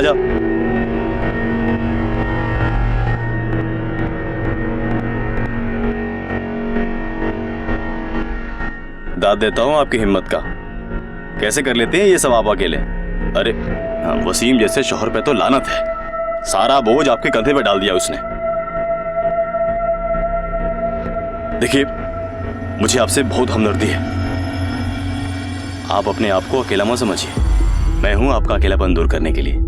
तुम्हें कभी किसी चीज की भी जरूरत पड़े मेरे पास आ जाना, ठीक है? ये पैंतरे ना किसी और पर आजमाना। मुझे जरूरत नहीं है किसी फरिश्ते की। और आज के बाद अगर ऐसी हिमाकत की तो इसी डेगची में डालकर तुम्हारी बिरयानी बना दूंगी, समझे? अरे वसीम ने तुझसे पैसे उधार लिए थे और वो तुझे वो रिटर्न नहीं कर पा रहा था, तो वो पैसे वसूलने के लिए तूने उसकी बीबी फातिमा के साथ गलत हरकत करनी चाहिए। लेकिन जब उसने इनकार किया तो जबरदस्ती तूने उसके ऊपर अपनी मर्दानगी साबित की, है ना? खुदा कसम साहब, कोई माजरा नहीं था। फातिमा वो गलतफहमी हो गई थी, मेरी हमदर्दी को वो गलत समझ बैठी। उसने इतराज किया ना, उसके बाद से तो मैंने उसकी मदद करनी ही छोड़ दी। मैं सच कह रहा हूँ। तेरी हमदर्दी का लेवल तो हम लोग बाद में पता कर लेंगे, पहले बता महेश के साथ तेरा क्या वास्ता था? महेश भाई से मेरा कोई वास्ता नहीं है। अच्छा ठीक है, बता फातिमा के घर उस दिन चिकन चिली का पार्सल लेकर कौन गया था? पार्सल? हाँ, वो मेरा डिलीवरी बॉय है ना, मोइन। मैं पार्सल लेके गया था मैम, पर मैंने कुछ नहीं किया। पार्सल में नींद की दवाई तूने अपनी मर्जी से मिलाई थी या फिर वसीम, साजिद या महेश के कहने पर? मैंने कुछ नहीं, मैंने कोई दवाई नहीं मिलाई साहब।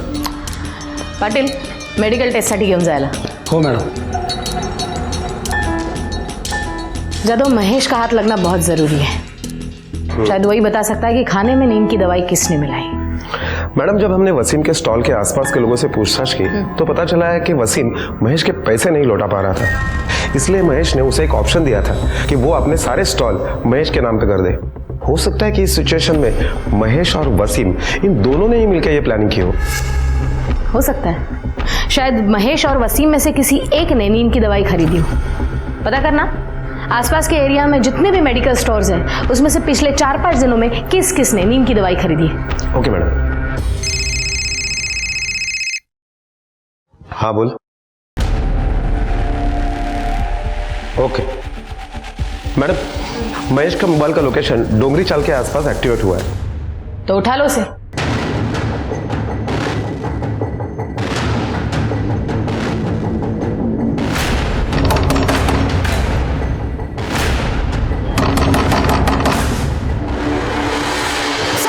बता दो.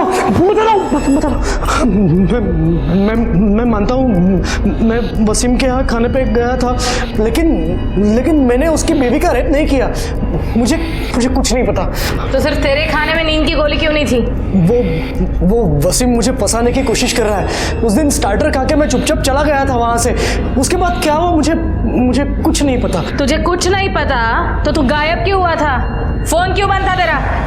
वो उस दिन में ही वसीम ने मुझे शराब पिलाई थी. 2 पेग होने के बाद ही मेरा सर दर्द करने लगा, इसलिए मैं वहाँ से मेरे ससुर का डोंगरी में घर है वहाँ चला गया था. खाली है वो घर और उसकी एक चाबी मेरे पास है. वहीं पे था मैं. चार्जर नहीं था, फ़ोन बंद पड़ा. दूसरे दिन मैं उठा तो मेरा फ़ोन स्विच ऑफ था. नया चार्जर लेके फ़ोन चार्ज किया तब मुझे घर से ये बात पता चली कि ये सब हुआ है. इसलिए डर के मारे मैंने फोन बंद कर दिया और वही डोंगरी में छुपा रहा. मैंने कुछ नहीं किया. पाटिल, मेडिकल टेस्ट लगे होंगे. हो मैडम. चल मैडम, महेश के कॉल रिकॉर्ड के हिसाब से उस दिन वो वसीम के घर पे 2:30 बजे तक था और उसके बाद 5 किलोमीटर दूर वो चाली में था. वो 3 दिन तक वहीं था. कहीं ऐसा तो नहीं कि महेश के जाने के बाद किसी और ने ही ये रेप किया? हो सकता है, लेकिन महेश के मेडिकल रिपोर्ट्स आने तक कुछ नहीं कहा जा सकता. अगर महेश का सीमन और फातिमा के बॉडी पे मिला हुआ सीमन मैच होता है और डोर पे महेश के फिंगरप्रिंट्स मिलते तो डेफिनेटली रेप महेश ने किया है. लेकिन ये सब महेश के रिपोर्ट्स आने के बाद. तब तक if and buts, get the reports. Okay ma'am.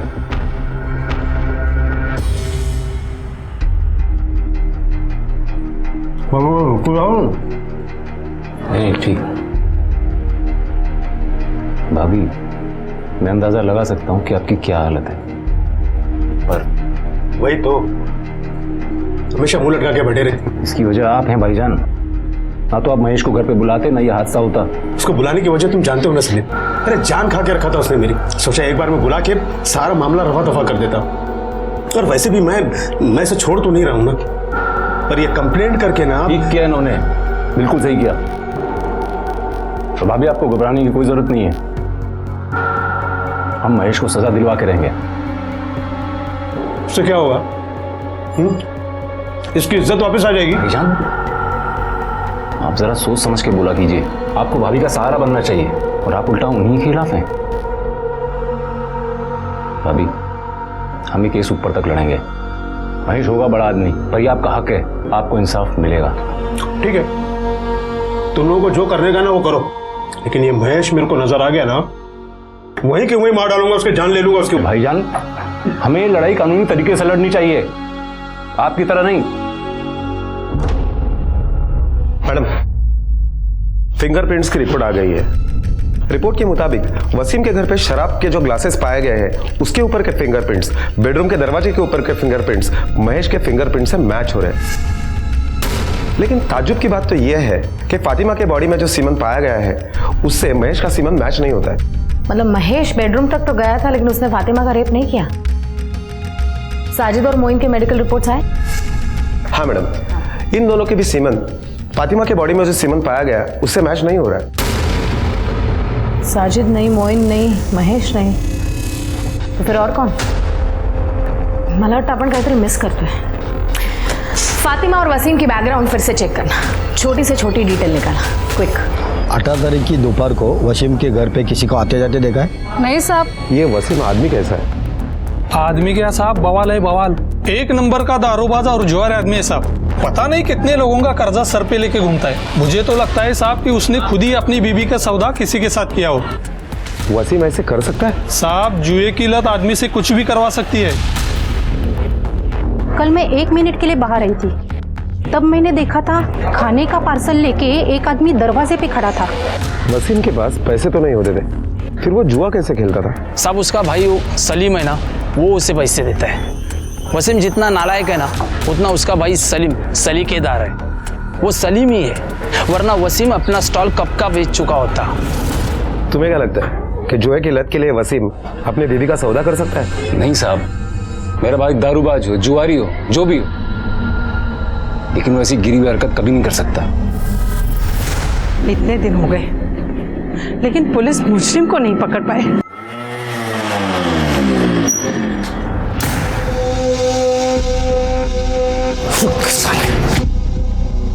Wasim भाई, तुम मुझे जानबूझ के फंसा रहे हो, क्यों? क्या बिगाड़ा है मैंने तुम्हारा? मेरी बीवी के साथ जबरदस्ती किया तूने? मैंने कुछ नहीं किया है, बल्कि तुम्हारे इस झूठी केस की वजह से मेरी नौकरी चली गई है। देखो, अच्छे से बोल रहा हूँ, ये केस वापस लो, नहीं तो अच्छा नहीं होगा। तुम्हें जो करना है कर लो, पर ये केस मैं हरगिज वापस नहीं लूंगी। हाँ। आज बहुत प्यार आ रहा है बीवी पे, बीवी की साइड ले रहे हो। उस रात ये प्यार हाँ? बोलना नहीं समझ में आया ना? अगर पुलिस केस नहीं होता ना तो ये मार डालता तेरे को। चल निकल, चल जा, चलो तुम चलो। उस रात क्या चल जा, निकल यहाँ से। हाँ, उस रात क्या हुआ?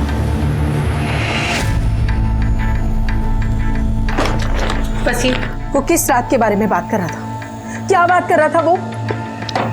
तुम अब भी उसी बात पे अटकी हो। उसे उसके किए की सजा मिलने वाली है, इसलिए पागल हो गया है वो, कुछ भी बकवास कर रहा है। नहीं वसीम, कुछ बात तो है। कुछ दिनों पहले तक तुम हलाला करने के लिए मेरी जान के पीछे पड़े थे, और जब से यह हादसा हुआ है तब से तुम हलाला का जिक्र तक नहीं करते। तुम मुझसे निकाह करना चाहते हो ना? तुमसे निकाह कौन करेगा अभी, वो भी ये हादसा होने के बाद?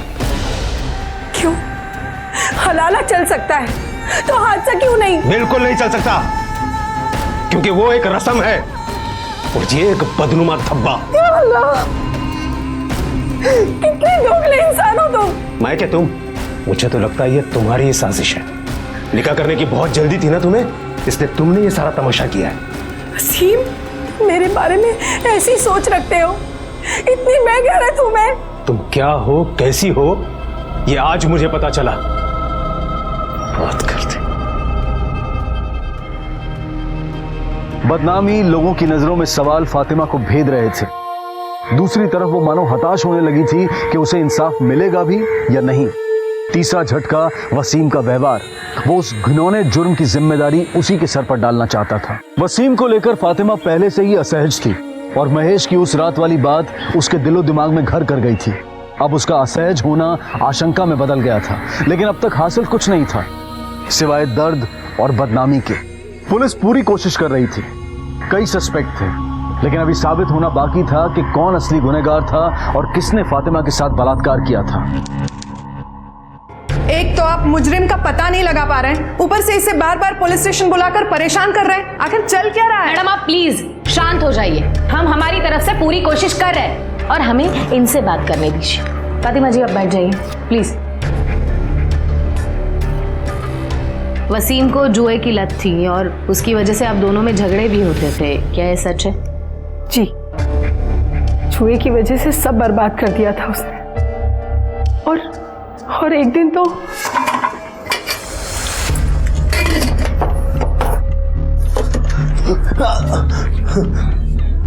ये क्या कर रहे हैं आप? ये पैसे मैंने जोया और इमरान की पढ़ाई के लिए जमा किए, ना कि आपका जुआ खेलने के लिए। दीजिए मुझे, दीजिए, हट दीजिए मुझे पैसे दीजिए। अरे हट, रुकिए, अरे रुकिए, पैसे दीजिए मुझे। छोड़ बोला ना, दीजिए, पैसे दीजिए। मैं मर के पैसे जमा कर रही हूँ और आप निकलिए मेरे घर से, निकलिए। ये तहजीब सलीका सब भूल गई है क्या?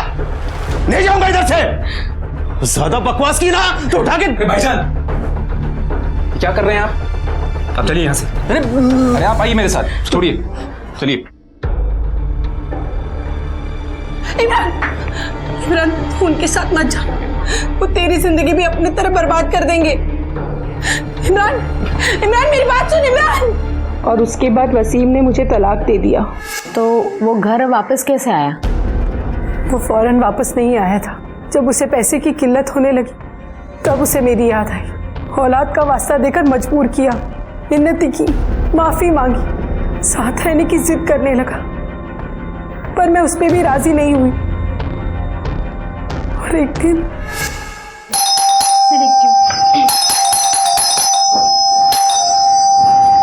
अम्मी अब्बू की तबीयत बहुत खराब है। अम्मी प्लीज आप मेरे साथ चलिए, अब्बू को आपकी जरूरत है। अम्मी प्लीज, अम्मी मेरे साथ चलिए। इमरान मैं कहीं नहीं जाऊंगी और उस आदमी के यहाँ तो कतई नहीं।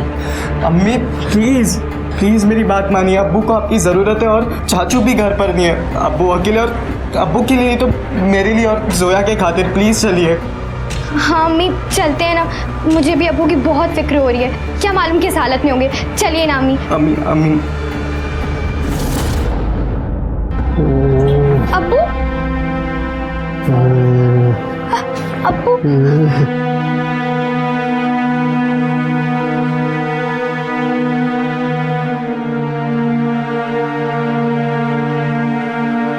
इमरान ठंडा पानी और कपड़ा लेकर आ।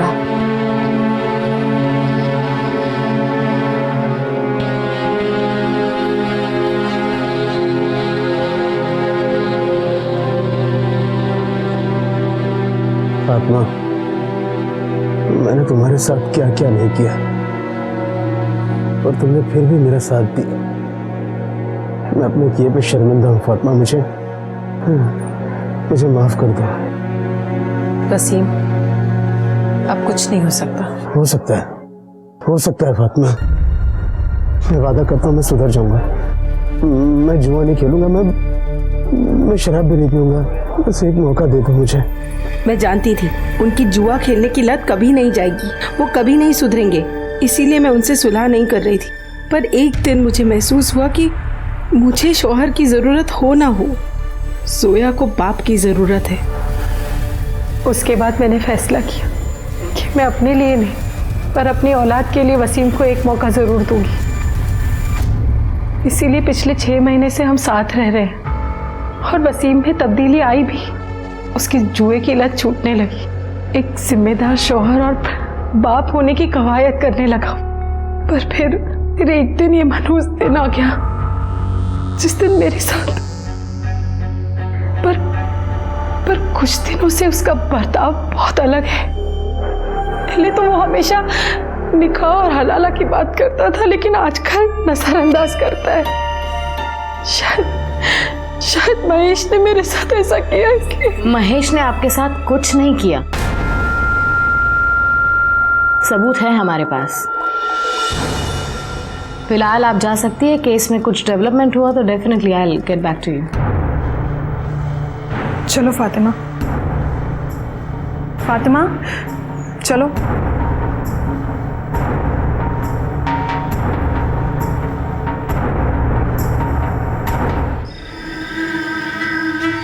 इमरान, तुम्हारे अब्बू कहाँ हैं?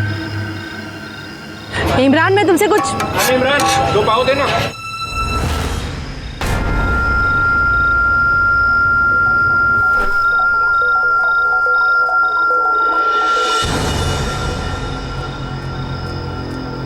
वसीम, पुलिस ने मुझे बताया कि महेश बेकसूर है, उसने कुछ नहीं किया, असली मुजरिम कोई और है। महेश ने ये तो फिर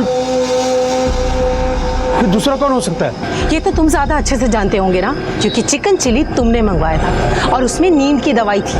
तुम कहना क्या चाहती हो? यही कि कहीं ये सब तुम्हारे इशारे पर तो नहीं हुआ। क्या पक रही हो तुम? वक्त नहीं रही हूँ वसीम, तलाक के बाद भी तुमने 2 बार मेरे साथ जबरदस्ती की, तब मैं कुछ नहीं बोली, लेकिन अब बर्दाश्त नहीं करूंगी। अगर इस सब में तुम्हारा हाथ हुआ ना तो मैं तुम्हें छोड़ूंगी नहीं। मैडम, पता चला है कि वसीम जिन लोगों के साथ जुआ खेलता था उनके नाम है महेश, साजिद और चाल का मालक संपतराव। मैडम, और एक बात पता चली है, ये वसीम जिस एरिया में रहता है उसी एरिया में एक जावेद नाम का चरसी आदमी रहता है। ये सब लोग मिलकर उसके घर पर ही जुआ खेलते हैं। मैडम, मोहिना और साजिद के मोबाइल लोकेशन आ गए। उसके मुताबिक मोहिन का मोबाइल लोकेशन 4 मिनट के लिए वसीम के घर पे एक्टिवेट था। उसके बाद पूरा दिन होटल में था। अच्छा, मतलब वो वहाँ पर रुका नहीं? नहीं मैडम। और साजिद? मैडम, साजिद के मोबाइल के लोकेशन के मुताबिक वो पूरा दिन सुबह से लेकर शाम तक होटल पर ही था। वो तो वसीम के घर के आसपास भी नहीं गया। हो सकता है ये उन दोनों के प्लानिंग का हिस्सा हो, लेकिन सबसे पहले हमें जावेद की खबर लेनी पड़ेगी। तो ही जावेद है ना रे? जी सब तेरे यहाँ पे जुआ खेलते थे ना? अरे नहीं मैडम, वो तो इसी टाइम पास के लिए पत्ते खेलते बगैर पैसे के। हाँ। अच्छा, अब सच सच बोल दे। बहुत हो गया तेरा नाटक, तेरी पूरी कुंडली निकाली है मैंने। ऑफिसर महेश कुलकर्णी भी आता था ना तेरे पास जुआ खेलने के लिए? जी मैडम। उसका और फातिमा का कुछ लफड़ा था, बोला था तेरे को कुछ? फातिमा के रेप केस के बारे में कुछ जानता है? मैडम, मैं खाली एक ही बात जानता हूँ, मंगता तो वो बता देता हूँ, पर मेरा नाम किधर नहीं आना मंगता। बोल। उस दिन वो फातिमा का पति वसीम भाई मेरे पास आया था जुआ खेलने।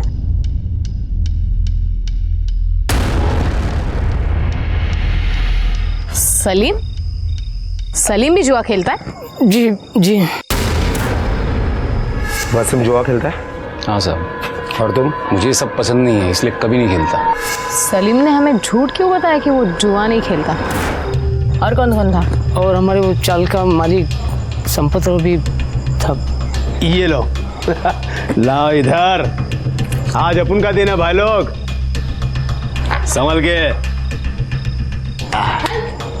ये लो, आज सबको कंगाल करके छोड़ूंगा मैं। बोले चल वसीम, देखते हैं आज कौन किसको कंगाल करता है। ये ले, सबसे बड़ा दाव, अहमद।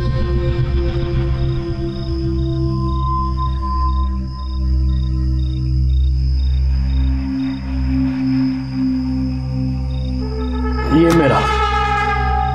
क्या हुआ वसीम भाई, आज आपका दिन बहुत जल्दी खत्म हुआ? अभी नहीं, आखिरी दाव तक खेलूंगा। अबे दाव पे लगाने के लिए बचा ही क्या है जो तू खेलेगा?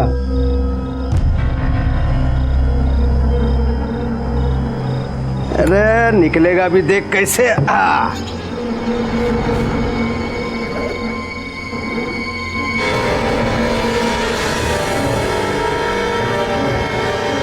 वो उस दिन वसीम भाई तैश में आकर फातिमा भाभी को दाव पे लगा दिया। अरे भाईजान, आप ये क्या कर रहे हैं? ये भाभी का फोन। अरे चुप कर सलीम, अगर मैं जीता तो सारा माल मेरा, और अगर तुम में से कोई भी जीता तो मेरी बीवी के साथ एक रात। कौन जीता था? वो हमारे चाल का मालिक संपतराव।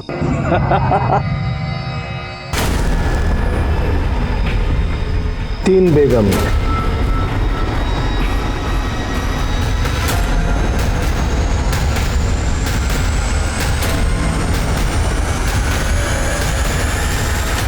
कब की बात है? यही कोई तकरीबन 6 महीना पहले। ठीक है, तू जा, कुछ लगा तो वापस बुला लेंगे। जी जी।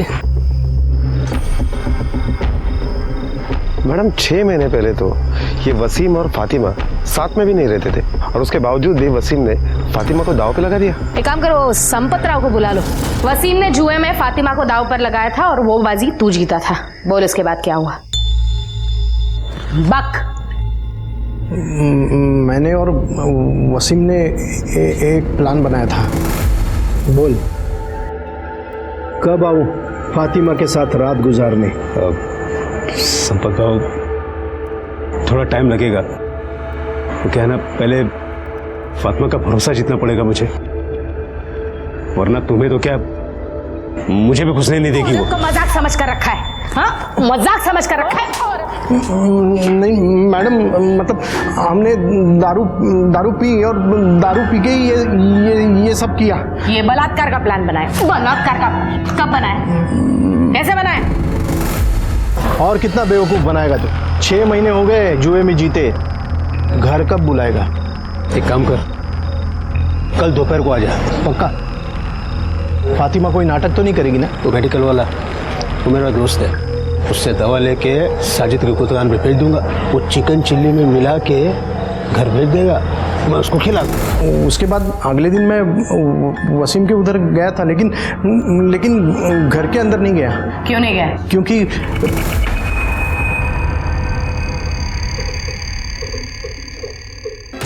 उसके बाद मैं अपने घर चला गया। शाम को मुझे पता चला कि फातिमा का बलात्कार हुआ है। मैं डर गया, मुझे लगा मैं बेकार में फंस जाऊंगा। घबरा मत, रेप केस में तू अंदर नहीं भी गया तो औरत का सौदा करने के वाहियात हरकत के जुर्म में जरूर जाएगा।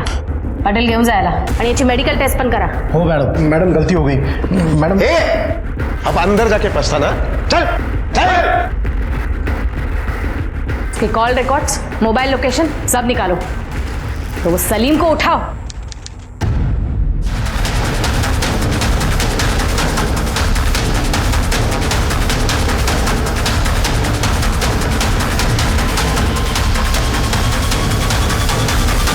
कहाँ भाग रहा था? मैं भाग नहीं रहा था मैडम, मैं तो कुछ जरूरी काम से जा रहा था। अच्छा, अब कहीं जाने की जरूरत नहीं है तुझे।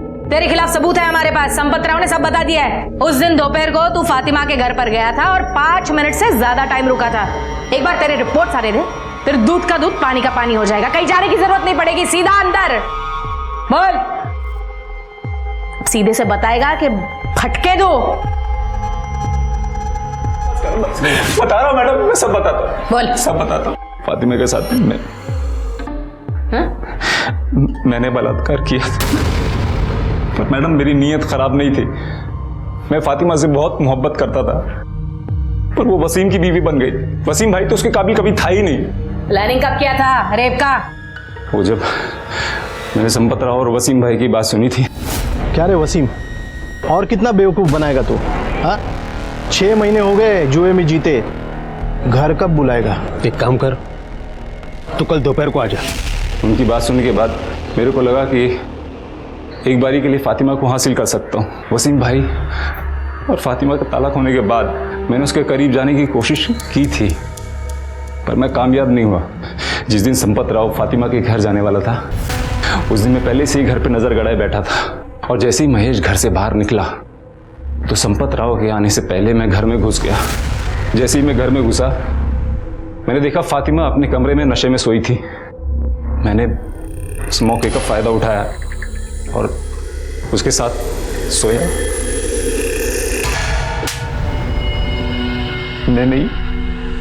मैंने वसीम भाई को जुआरी बनाया। उसको जुआ खेलने के लिए पैसा देता था, ताकि वो शराब और जुए की लत में हमेशा उलझा रहे, और उसका स्टॉल और फातिमा को मैं हासिल कर लूं।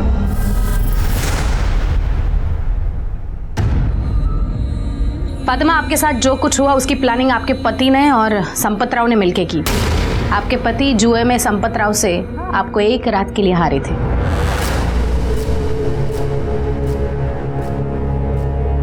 वसीम, तुमने ये क्यों किया? मुझे माफ कर दो। अल्लाह का खौफ नहीं है। रुकिए, असली गुनहगार कोई और नहीं, सलीम है। यह हरकत आपके साथ उसी ने की है।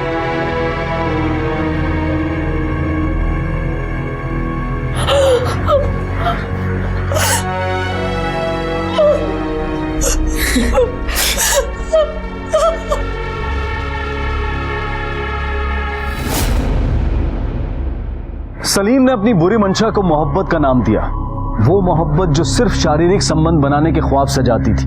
उसने फातिमा को इंसान नहीं समझा, बल्कि सिर्फ दिल खुश करने और अपनी नीच ख्वाहिश को पूरा करने की एक वस्तु मान लिया था। वसीम इससे भी कई दर्जे नीचे था, जिसके लिए फातिमा सिर्फ एक मुनाफे की चीज थी। इनके अलावा संपत राव, साजिद, महेश, ये सब समाज के वही किरदार हैं जिन्हें औरत सिर्फ शरीर का सुख भोगने की एक चीज लगती है। फातिमा इनसे लड़ी, लोगों के तानों के बावजूद डट कर खड़ी रही और इंसाफ का अपना हक लेकर रही। बेशक कड़े कानूनों की जरूरत है, लेकिन उसके साथ साथ समाज में औरत के प्रति पुरुष की मानसिकता बदलने की भी उतनी ही जरूरत है। इसी विचार के साथ अब मैं अनूप सोनी आपसे विदा लेता हूं। फिर मुलाकात होगी अगले एपिसोड में एक और चौंका देने वाले केस के साथ। तब तक अपना और अपने परिवार का ख्याल रखें और देखते रहें क्राइम पेट्रोल सिटी क्राइम्स। सबक एक को सीख हम सबको। जय हिंद। क्राइम पेट्रोल के ऐसे ही मजेदार एपिसोड्स देखने के लिए हमारे चैनल को सब्सक्राइब करें।